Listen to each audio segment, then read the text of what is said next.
नमस्कार, PP news line के prime time में आप सबका स्वागत। मैं हूं रजनी अनुभव। आइए नजर डालते हैं अब तक की प्रमुख सुर्खियों पर।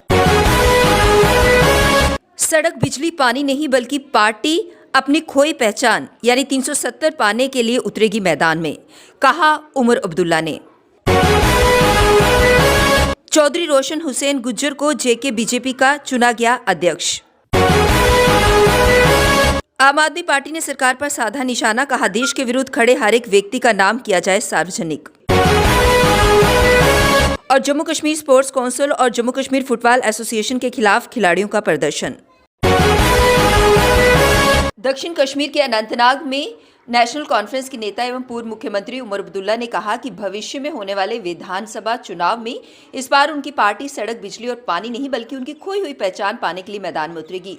चुनाव किसी समय हो, उनकी पार्टी हमेशा तैयार है। उनकी पार्टी अगर सत्ता में आती है तो वह पब्लिक सेफ्टी एक्ट को समाप्त करेगी। उन्होंने अनंतनाग जिले के दौरा किया और कोकरनाग में पार्टी कार्यकर्ताओं को संबोधित किया। उमर अब्दुल्ला ने कहा कि प्रदेश में चुनाव कब होंगे किसी को पता नहीं, लेकिन जब भी होंगे हम तैयार हैं। उन्होंने कहा कि 5 अगस्त 2019 को जो छीना गया वह गैर कानूनी है। अनुच्छेद 370 को निरस्त करना जम्मू कश्मीर में विधानसभा चुनाव में एक मुद्दा होगा, जो केंद्र के अगस्त 2019 के कदम के बाद पहली बार होगा। केस अभी सुप्रीम कोर्ट में है और हमें अदालत पर पूरा भरोसा है। तंजीम को हम मजबूत करें और जहां खामियां हैं उनको आइडेंटिफाई करें और उनको ठीक करने की कोशिश करें। अच्छी बात यह है कि इस ज़िले में नेशनल कॉन्फ्रेंस का जहां तक मैं देख रहा हूं एक अच्छी पोजीशन है और हम इसको और ज़्यादा स्ट्रेंथन करना चाहते हैं। उमर साहब कल आपने जो स्टेटमेंट दिया सेफ्टी, ये मैंने कोई नई बात की क्या? लगातार पिछले कई सालों से मैं ये बात करते आया हूँ। मैंने शायद ये 18-19 के पार्लियामेंट इलेक्शन में भी ये बात की थी और मैं इस बात पे कायम हूँ। नेशनल कॉन्फ्रेंस की हुकूमत बने, हम इस कानून को यहाँ के कानून के इससे स्टैट्यूट एक्ट से हटा देंगे।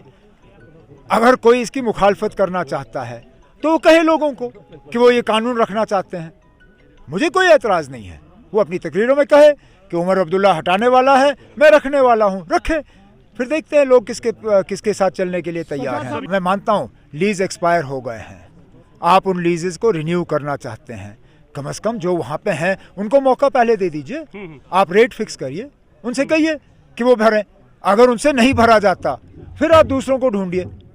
लेकिन ये कहाँ का इंसाफ कि आप पहले उनको वहाँ से निकालोगे, और निकालने का मकसद यही है क्योंकि आप बाहर से लोगों को लाना चाहते हो, है ना। अब जो लोग यहाँ पे पहले से बसे हुए हैं, क्या पहला हक उनका नहीं है? या पहले ही आप बाहर से लोगों को लाओगे? पहले आप उन लोगों को तो दे दीजिए जिनकी ज़मीन है, जो पहले से यहाँ है, जिन्होंने मुश्किल हालात में इन चीज़ों को चलाया।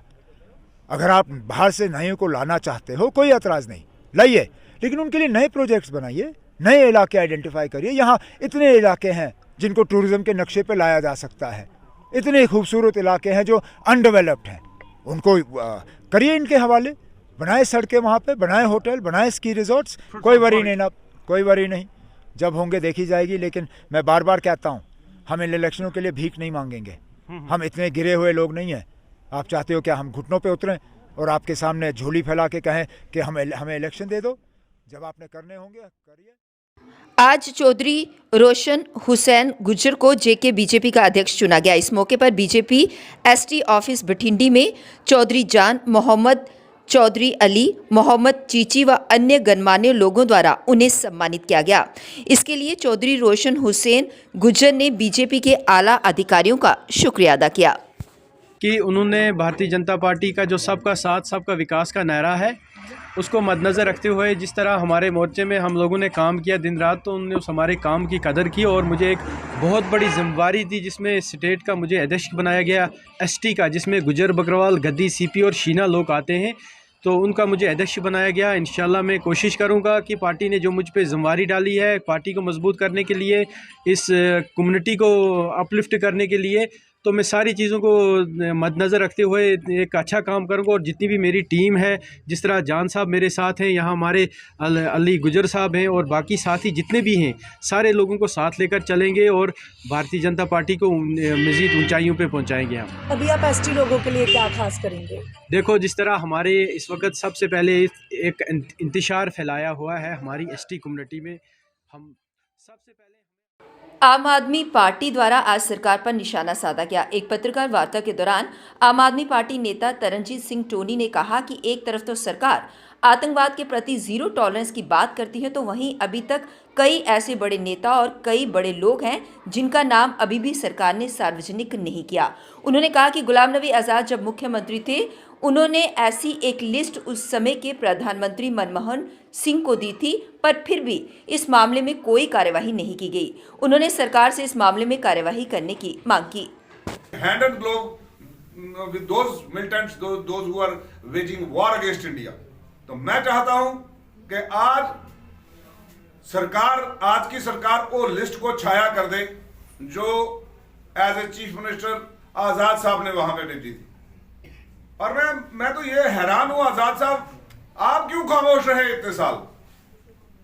आप भी जवाबदेह हैं लोगों के। आपने क्यों खामोशी इख्तियार कर रखी कि जब तक आप कांग्रेस में थे आपने कुछ नहीं बोला इस लिस्ट के बारे में? आपने नहीं बताया कि मैंने लिस्ट दी थी मनमोहन सिंह जी को और होम मिनिस्टर शिवराज पाटिल जी को, और कांग्रेस ने एक्ट नहीं किया। आप भी तब खामोश रहे। Your silence was also a kind of accordance with those people. मैं समझता हूं कि आप भी जवाबदेह हैं। आप क्यों खामोश रहे इतने साल? आप भी जवाब दें जनता को कि आप क्या कर रहे थे जब आपने कांग्रेस छोड़ी, तब आपने ये बयान दिया है। It is very unfortunate for the government जो उस वक्त थी जिसने कोई एक्शन नहीं किया। और मैं चाहूंगा कि आज की सरकार उन लोगों के नामों को छाया करे जो देश के खिलाफ खड़े। हमारा सिंपल और स्ट्रेट एक ही मांग है। आजाद साहब, आपको तो मालूम है लिस्ट कौन है, आप ही बताएं। Before the government of India says, आप बताएं कि कौन है वो लोग, बताएं।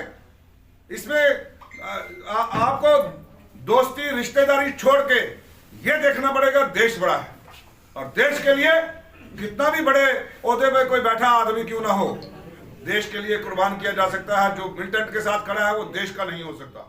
तो मैं चाहता हूं कि आज आजाद साहब आप भी लिस्ट छाया करें। और Bharatiya Janata party Jammu Kashmir sports council और जम्मू कश्मीर फुटबॉल एसोसिएशन के खिलाफ आज खिलाड़ियों का प्रदर्शन किया गया।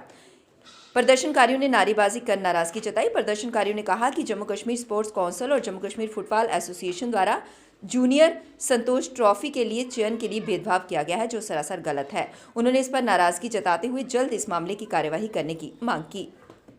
सर, समस्या ये है कि इन्होंने जो ट्रायल लिए थे, तो ये जम्मू में पहले इन्होंने तो बस नाम के ट्रायल लिए, 3 दिन बुलाया और मतलब कोई प्रोसेस नहीं चला खास। उसके बाद में ये श्रीनगर की टीम आती है तो ये 2 घंटे में ट्रायल कंडक्ट करके चले जाते हैं, जबकि 3 दिन ट्रायल होने चाहिए वो। उसके बाद आप एक दिन में किसी प्लेयर को आइडेंटिफाई नहीं कर सकते। इसका मतलब यही है कि ये लिस्ट पहले से बन के आई थी। सरासर धोखा दिया गया है सर। अगर JNK जुटी है तो जम्मू के भी बराबर होने चाहिए, कश्मीर के भी बराबर होने चाहिए। अब ये कहते हैं कि बाद में ये हमें बोलते हैं कि जम्मू में टूर्नामेंट नहीं, टूर्नामेंट प्लेयर थोड़ा ना करवाएंगे, यही लोग करवाएंगे, काउंसिल करवाएगा चाहे फेडरेशन करवाएगा। श्रीनगर से 18 प्लेयर और जम्मू से टोटल 4 प्लेयर है जो स्क्वाड में है, बाकी स्टैंड बाय में 4 के गोली दे रहे हैं कि हाँ जी ये जम्मू के हमने 8 रखे हुए हैं। डोगरा सदर सभा द्वारा आज एक पत्रकार वार्ता का आयोजन किया गया। इस मौके पर बोलते हुए सदर सभा के प्रधान गुलचैन सिंह चाड़क ने सभी से उनके द्वारा आयोजित मैसेज ऑफ ह्यूमैनिटी कॉन्फ्रेंस को सफल बनाने के लिए शुक्रिया अदा किया। सभा के प्रधान ने कहा कि इसके माध्यम से उन्होंने सभी धर्मों के लोगों को एक मंच पर लाने की कोशिश की, जिसे लोगों ने सफल बनाया। उन्होंने इससे जुड़ी अन्य जानकारी भी साझा की। सब जिलों से कि भाई ये एक मिसाल जगी है, और उस दिन पहली दफ़ा जम्मू कश्मीर की हिस्ट्री में कि एक ही मंच पर 2 गवर्नर थे, जो एक भाईचारे की बात किस ढंग से धर्मों की बात की कि धर्म क्या सिखाता है, वो चीज़ वहाँ पर बता रहे थे। और ख़ासकर दोनों हमारे लेफ्टिनेंट गवर्नर भी और आरिफ खान साहब ने भी किस ढंग से बयान किया, आज तक लोग नहीं भूल रहे और डिमांड कर रहे हैं। और वो हमने कॉन्फ्रेंस की थी। अब आज के सामने हम ये अनाउंस कर रहे हैं, एक तो अपील कर रहे हैं कि मेहरबानी करके आओ इस गुलदस्ते को, इस इकट्ठ को हम बनाए रखें। और जो मैसेज गांधी जी ने दिया कि भाई अगर कोई रोशनी किरण नज़र आई है तो वो जम्मू कश्मीर से आई है, आओ आज इस गुलदस्ते को हम बचाए रखें। और इन ताकतों से जो आसपास की दुश्मन जिस तरीके से घिनौना खेल खेलना चाहता है, उसका मुकाबला हम भी डट के करें और अपने भाईचारे को आँच ना आने दें। आगे इलेक्शन आ रहे हैं, उस वक्त कोई एक्सप्लॉइट ना करे। अपने अपने ढंग से लोग उनको हम एजुकेट करने की कोशिश करें, एक्सप्लॉइटेशन में ना हो। अपने ढंग से अपनी बुद्धि का इस्तेमाल करके अपने वोटों का इस्तेमाल करें और कोई भाईचारे को आँच ना आए। उसको लेकर हमने फैसला किया है कि ऐसी कॉन्फ्रेंस जो है, ऐसे बुद्धिजीवियों को यहाँ सुनने को मिले, ऐसी कॉन्फ्रेंस हम इस खित्ते के कोने कोने में ऑर्गेनाइज करेंगे। जिस तरीके से हमें मैसेज आ रहे हैं, सारे लोग सब कह रहे हैं कि हमारे एरिए में आओ, हमारे इलाके में आओ, तो हम फैसला किया है कि हम उनको भी बुलाएंगे, चलेंगे और ऐसी फोर्सेस का डट के मुकाबला करेंगे जो इस भाईचारे को तोड़नी चाहती हैं और एक अपने मफाद के लिए ऐसी कोई हरकत करता है। तो ये प्रेस नोट आपके सामने। बांडीपोरा से गुरेज तक आज हेलीकॉप्टर सेवा उपलब्ध करवाई गई, जिससे लोगों को खास तौर पर मरीजों को काफी लाभ मिलेगा। इसे लेकर deputy commissioner Bandipora doctor Obais Ahmad ने अधिक जानकारी साझा की। देखें, जिस तरह से पूरी कोशिश रही है गवर्नमेंट की, जो हमारा गुरेज जो कि दूर दराज इलाका है, जो कि कट ऑफ रहता है विंटर्स में, उसको एक एरियल कनेक्टिविटी प्रोवाइड की जाए और पिछले 2 साल से भी की गई और इस साल भी वो सेम एक्सटेंड की जा रही है गुरेज की लोकल पॉपुलेशन के लिए, ताकि उनका जो आना जाना है वो पूरी तरह से हैसल फ्री चल सके। तो subject to fair weather conditions और डिमांड्स के ऊपर ये फ़्लाइट्स जो हैं, ये सॉर्टीज़ जो हैं वो चॉपर की वो रहेंगी। और ख़ास तौर पे कभी कहीं पे कोई इमरजेंसी हो या उस तरह का कोई इशू होता है तो ये काफ़ी ज़्यादा हेल्पफुल साबित होती है। प्रशासन को चलाने वाले जो लोग हैं उनको दिल होना चाहिए। इन कर्मचारियों की जो मांग है ट्रांसफ़र पॉलिसी, वो कोई ऐसी मांग नहीं है जिसके लिए इतना समय लिया जा सकता था। मैं भारत के किसी भी राज्य की ऐसा उदाहरण दे सकता हूँ जहाँ पर ऐसी प्रणाली हो, जहाँ पर कि 15-15 सालों तक एक कर्मचारी को घर से दूर रखा जाता है। हमारी यही मांग है, कम से कम ट्रांसफ़र पॉलिसी के लिए अगर आपने वचन और वादा दिया है, उस वादा को पूरा करें। दूसरी बात, हैरानगी की बात होती है, इन मुलाजमों के पिछले 6 महीनों से इन कर्मचारियों की सैलरी बंद है। बगैर सैलरी के ये कर्मचारी अपने जीवन का निर्वाह किस तरीके से कर रहे हैं, ये प्रशासन को देखना चाहिए। प्रशासन चुपचाप तमाशाई बनकर खड़ा नहीं रह सकता है। प्रशासन को इन कर्मचारियों के साथ खड़ा रहना होगा।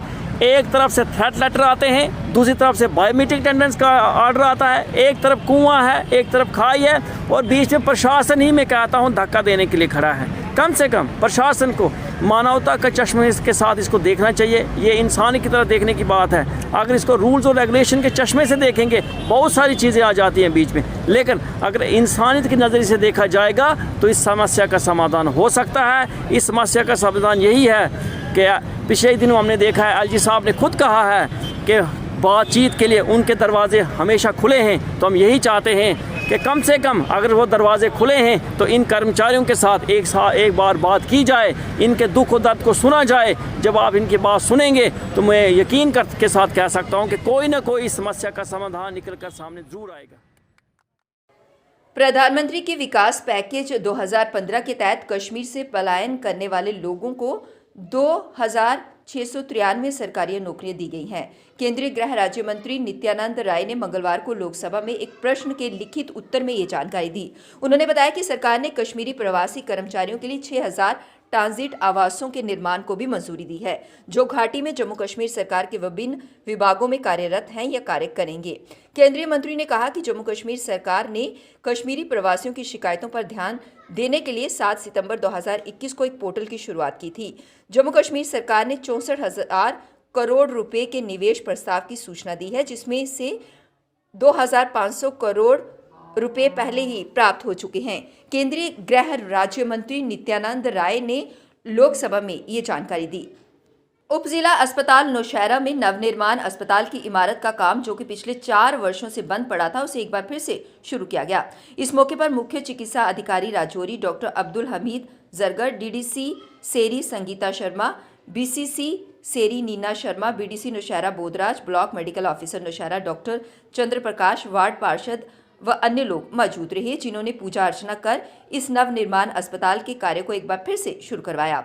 इस मौके पर बोलते हुए मुख्य चिकित्सा अधिकारी राजौरी डॉक्टर अब्दुल हमीद जरगर ने कहा कि यह अस्पताल की इमारत जो कि 18 करोड़ से बनने जा रही है, इसमें अब तक 7 करोड़ का काम हो चुका है और इसे वर्ष 2.5 करोड़ रुपए इमारत कार्य के लिए जारी किए गए हैं। इसी प्रकार से अगले आने वाले वर्ष में भी 2.5 करोड़ रुपए रिलीज किए जाएंगे और यह अस्पताल लगभग 2 वर्ष में बनकर तैयार हो जाएगा, जिसका लाभ नौशहरा बॉर्डर तथा आसपास के इलाकों में रहने वाले हजारों लोगों को इस अस्पताल से लाभ प्राप्त होगा। बॉर्डर इलाका होने के कारण आए दिन इस इलाके में हादसे होते रहते हैं और उपजिला अस्पताल नौशहरा में उतनी सुविधाएं ना होने के कारण लोगों को राजौरी या तो जम्मू रेफर कर दिया जाता था। ये टोटल जो है 18 करोड़ का था प्रोजेक्ट था। इसमें अभी तक जो काम हुआ 7 करोड़ का काम हो चुका है। तो इस साल 2.5 करोड़ इसमें और रिलीज़ हुए हैं। तो नेक्स्ट ईयर भी इतनी अमाउंट रिलीज़ होगी। तो ये मुझे लगता है कि विद इन 2 ईयर्स ये कंप्लीट हो जाएगा सारा काम, आपकी सारी बिल्डिंग जो कंप्लीट हो जाएगी। इसमें अलग अलग कंपोनेंट्स हैं, अलग अलग एजेंसीज हैं, जैसे मैकेनिकल का अलग काम रहेगा, इलेक्ट्रिकल डिपार्टमेंट का अलग काम रहेगा, फिर हमारी जो एग्जीक्यूटिव इंजीनियर ये R&B वाली डिवीज़न है, इनका अलग काम है। तो ये काम मुझे लगता है साइमल्टेनियसली सारा काम करेंगे, इन्हीं 2 साल में कंप्लीट हो जाएगा आपका काम। अब वक्त हो चला एक ब्रेक का, मिलते हैं ब्रेक के बाद। रंगीन खबरों की परत दर परत होता है तबसरा, बयां करता है खबर के पीछे की कहानी। वीर पंचाल से सब कुछ दिखता है।